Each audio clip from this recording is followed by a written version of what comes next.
I watched it because I posted it. I posted to everybody to watch it because we already on the same page. Okay, because Naia Jaxn. Oh, Naia Jaxn. I don't even know if they're divorced now because in this interview he kept calling her his wife.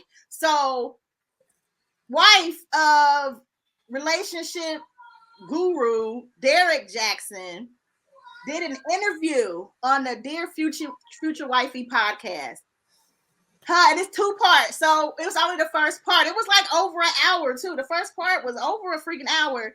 And now, if y'all don't know who Naia Jaxn is, she married Derrick Jaxn back in 2018.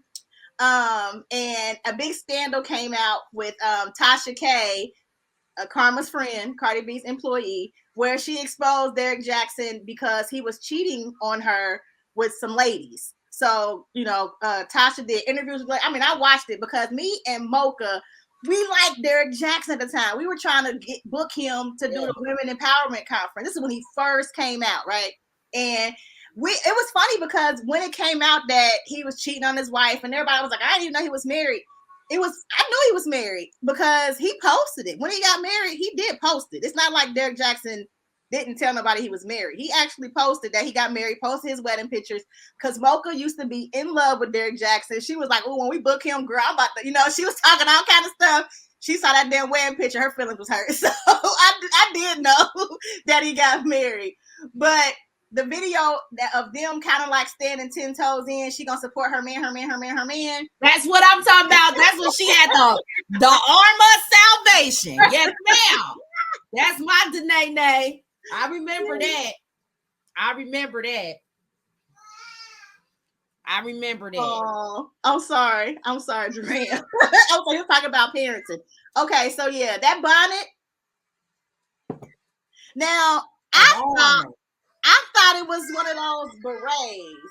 I didn't know if it was a bonnet. I thought it was a beret, like a whatever it was. I loved every minute of it. I loved every minute of it. I loved everybody being upset about that damn bonnet.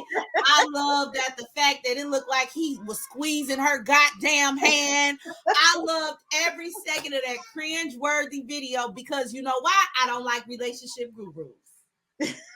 So for me, it was another confirmation of y'all ain't shit. So to me, it was an experience, but the best one was when she went on the shade room and cursed us. And we forgot. We didn't even know what was going on. And she came and cursed our kids, our lineage. And I was like,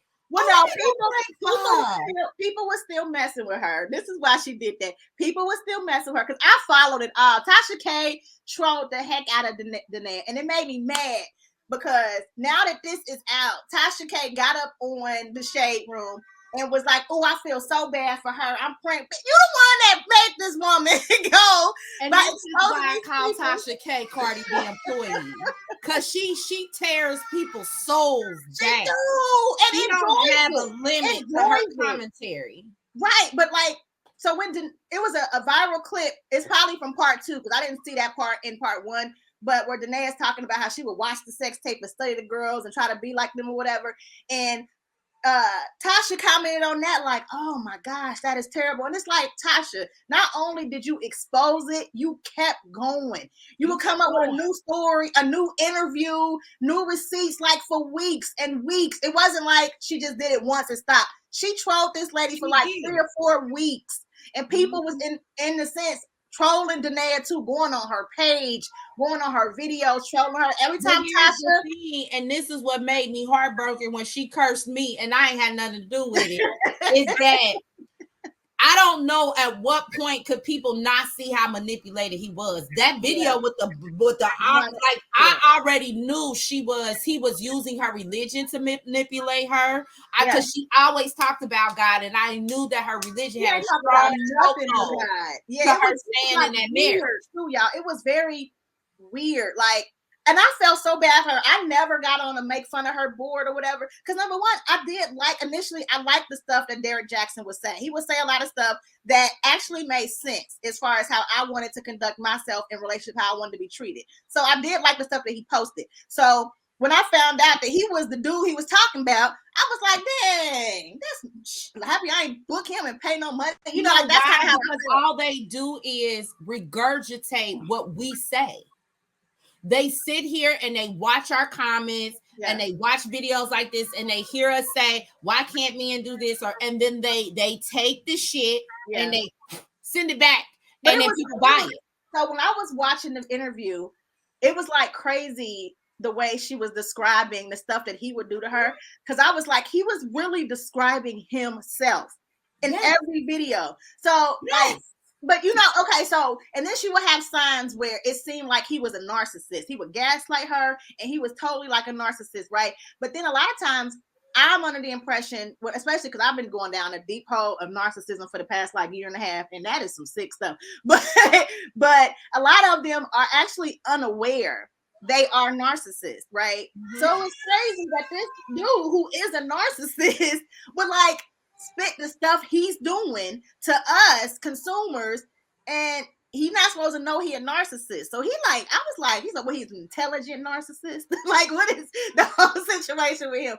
I was amazed. It was just certain stuff that she said that irked my whole spirit. I don't like being gaslighted. That is my biggest trigger in the world, is when you gaslight me. I mean, it pisses me off really, really bad. Right? I get super triggered. Like I want to fight. Like I get really triggered. So when she said that he had cheated and it had came out like in counseling, like premarital counseling, and how he and then flipped it to, well, you got a trainer that's a dude, so you probably messing with him. Like, we wasn't even talking about my trainer. How you gonna say I might be sleeping with my trainer when I said I seen you in sex tapes with women? Like, how do you flip it? But that is gaslighting. So when she said that part, I was like, oh my God, I think I hate Derrick Jaxn right now. Like, because I don't like gaslighters. So what did you think about that interview, part one, and what stood out the most to you? I think he picked her from jump because of the way that she described herself. She said by the time she got to Tuskegee, she had a background in being at a diverse school prior. And so Tuskegee being at HBCU was a culture shock. And him being attracted to her, she mentioned that she had acne and all these different things. And she called herself, it was like the ugly duckling, like a movie or whatever, right? And I'm not saying that men can't still find those things attractive, but I was 18 and 19. Yeah. So my thought process. And usually they're very shallow when he thought you were an easy target to fuck with in the beginning, right? So from that portion early on into the relationship, with her already having some insecurities on how she described herself at 18 and 19. Yeah. And she still had a childlike mentality because she said she had pictures on her binder still in college, and he saw that. So to me, I knew then he was going to have to fuck your life up back then. So that stood out to me. And then she took a lot of accountability by saying she was a willing participant and allowing the things to happen. Yeah. And she was at some point. However, I did not think that she gave herself enough grace with understanding that she was a rape victim. She did mention she didn't give herself time to heal. She just suppressed it and started talking to Derrick. But I don't think she really maybe possibly sat in that you were a victim before you start accepting stuff. And you were manipulated before you continue to allow some things to happen. So it confirmed to me what I knew when I saw that damn bonnet. I knew it when she was yelling at us on the internet, cursing. This woman is in a chokehold and I can't wait to see her get out. Yeah. And I'm happy that she's emerging and telling her story. I think her testimony is going to be extremely powerful. I'm ready now to follow her on Instagram because I could not, and I was not. Girl, I follow her this whole time. I have watched seriously from after the bonnet to her cussing everybody out, how she was posting Jesus stuff all the time and like this. Like she was quoting scriptures. Like, I was like, oh, I know, because I felt like she was spiraling, and I don't like to watch that in real time. Something like it felt like a spiral out of control, and I didn't want to watch her. I would occasionally comment like praying for you, sister. You know what I mean? Like rooting for you. You know, like I would say certain stuff in the comments occasionally because I just felt like I needed to be like one positive comment in the midst of all the negative. Because I wanted her to delete her social media. Yeah. And as much as she talks about her to. religion, which maybe she'll go into part 2, I want to know, because my friends would have took my phone. Yeah. I want to know where her support system was with this spiral on social media. Yeah. And did anyone talk to her about detaching yourself and logging off to work on your marriage or work on yourself? But this spiral you doing and going back and forth is just not healthy. It did help. She did. It took like a year though of her just going crazy on the social media before she actually took a break. And I question that too. I question that about a lot of people. When we see certain stuff happen, like, where is your people? Like, you see my people in the comments now, they said they would have took my phone and we would have went to Canada. My people don't play about me. I mean, literally, they would have drove to my house and been like, give me your phone. So I am curious to see where her support systems, and she talks so much about the church. Where the hell was they at? Yeah. Where was your pastor at? Where were these people? Did you see those old like videos of them at church when they came out? Did you see it when she was like singing and Derrick was like singing? He don't even look Christian to me. You know what I'm saying? Like he looked like he looked like he fell in line, and from that he created a brand and had to stay on brand. It just never looked sincere to me. He didn't even look like he wanted to be in church. Do you think her finally speaking out and telling her story, and I believe her too? Like don't even tell me like, oh, she lied. I don't want Derrick to say nothing because I believe every single word. Yeah.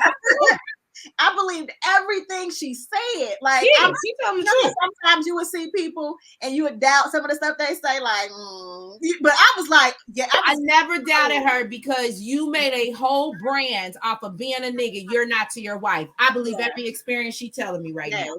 You sold millions in sales being someone you're not. Yep.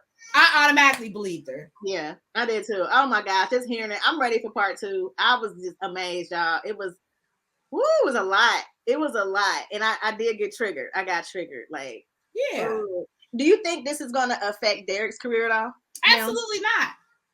Really?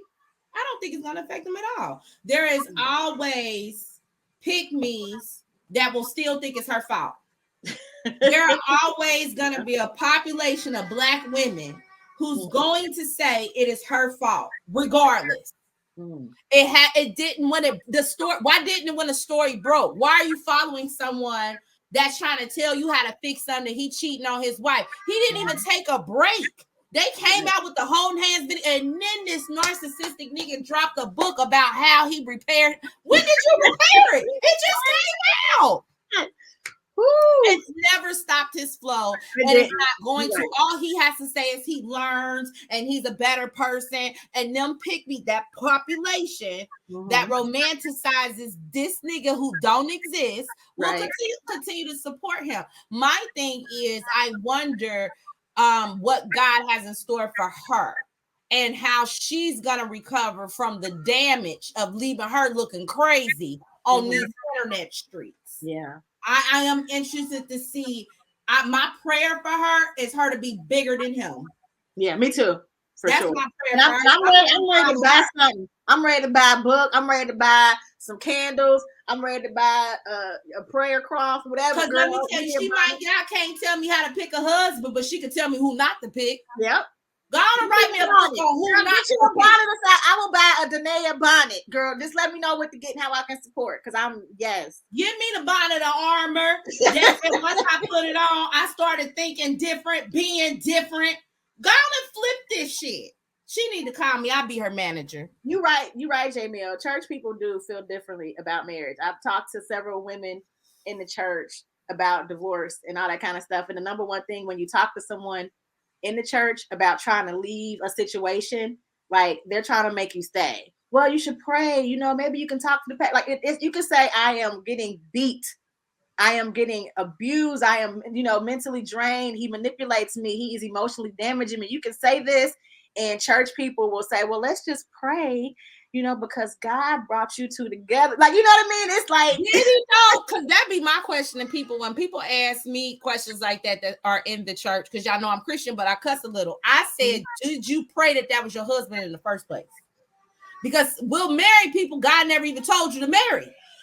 I don't know if God okayed that man in her life. So to me, bitch, it never happened. It's no boy. God to get divorced. Did you ever go to him and say, is this my husband? Or were you so caught up, you just was like, this has to be it? Because if he never confirmed for you this was your husband, then go on and pack your bags and go. It was a mistake, a blunder, an error. Yeah. You know, my first marriage, I don't even really claim that. I just, you know, I just said it was something I tried out. My pair of shoes, they ain't fit. That was not supposed to be my husband. It was not. So I don't even count that in my mind necessarily as a union under God that I sinned by divorcing, because I sinned by marrying him, because in my opinion, I never asked. Yeah. A lot of people have never fucking asked and are marrying the wrong people out of trauma bonds, comfort, bare minimum standards you don't have. Oh, he picked me up from the airport like Shrek. She by no sheen Shrek. He picked me up from the airport. He gotta be the one. He bought me Applebee. Bare minimum stuff you've never had, and you're thinking that's the one, and it's not. Yep. So, and so in my opinion, I don't think that was ever supposed to be her husband. He was a lesson in your life, but we have to realize that we make our own mistakes that are calculated already by God. But he didn't tell us to go that way. He just knew we were.